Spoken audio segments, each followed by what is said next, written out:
Friends, the companion plant adjacent to the grid plant, I keep telling. So this is my main plant, Areca.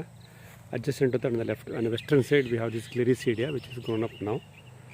So you can see, again we have planted this perennial pigeon gram, Turdal, as a companion plant to our banana. Now you can see this banana has got a perennial pigeon, Turdal. Similarly, there is another banana next to this cocoa.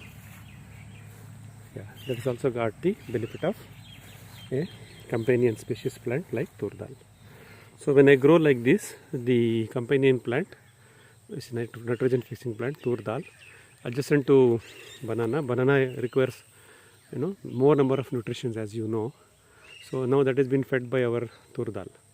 Like this we create diversity, adding companion plants along with the grid plants. So this is how we can grow. Here we have Gliricidia, Agasse, Tropioca, all those things we grow as a green plant. ಮಿತ್ರರೇ, ಬಾಳೆ ಗಿಡಕ್ಕೆ ಸಂಗಾತಿ ಗಿಡವಾಗಿ ತೊಗರಿ ಹಾಕಿದೆ. ಇದು ಮರ ತೊಗರಿ ಅಥವಾ ಬಹುವಾರ್ಷಿಕ ತೊಗರಿ ಅಂತ ಹೇಳ್ತೀವಿ.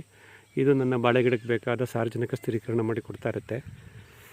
ಮತ್ತು ಅದೇ ರೀತಿ ನೋಡಿ, ಇಲ್ಲೂ ಒಂದು ಬಾಳೆ ಗಿಡಕ್ಕೆ ತೊಗರಿಯನ್ನು ಸಂಗಾತಿ ಗಿಡವಾಗಿ ಹಾಕಿದ್ದೀವಿ.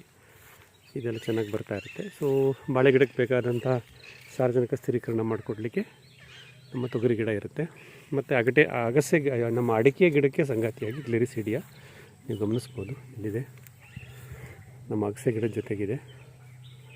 ಹಾಗೂ ಇಲ್ಲಿ ಉದ್ದಕ್ಕೂ ನೀವು ಗಮನಿಸ್ಬೋದು, ಎರಡು ಸಾಲಿನ ಅಡಿಕೆ ಸಾಲಿನ ಪಕ್ಕದಲ್ಲಿ ನಮಗೆ ಇವಾಗ ಗ್ಲಿರಿಸಿಡಿಯಾ ಮತ್ತು ಅಗಸೆ ಚೆನ್ನಾಗಿ ಬರ್ತಾಯಿದೆ. ಸೊ ಇದನ್ನೆಲ್ಲ ನಾವು ಜೋಡಿಸೋದ್ರಿಂದ ವೈವಿಧ್ಯತೆ ಸೃಷ್ಟಿಯಾಗುತ್ತೆ. ಸಾರ್ವಜನಿಕ ಸ್ಥಿರೀಕರಣ, ನೆರಳು, ಮುಚ್ಚಿಗೆ ಎಲ್ಲ ಬೆನಿಫಿಟ್ಸು ನಮ್ಮ ಗಿಡಕ್ಕೆ ಬರುತ್ತೆ ಅನ್ನೋದನ್ನ ನಾವಿಲ್ಲಿ ಗಮನಿಸ್ಬೋದು. ಸಾಕಷ್ಟು ಮಳೆಯ ನಂತರ ಈಗ ಈ ನಮ್ಮನೆ ತೋಟ ಮುಂಗಾರು ಮಳೆ ಸ್ವಲ್ಪ ಕಮ್ಮಿ ಆಗುತ್ತೆ, ಇನ್ನು ರಿಕವರ್ ಆಗಬೇಕು, ಆ ಹಂತಕ್ಕೆ ಬರುತ್ತೆ ಅಂತ ಅಂದ್ಕೊಂಡಿದ್ದೀನಿ. ಧನ್ಯವಾದಗಳು.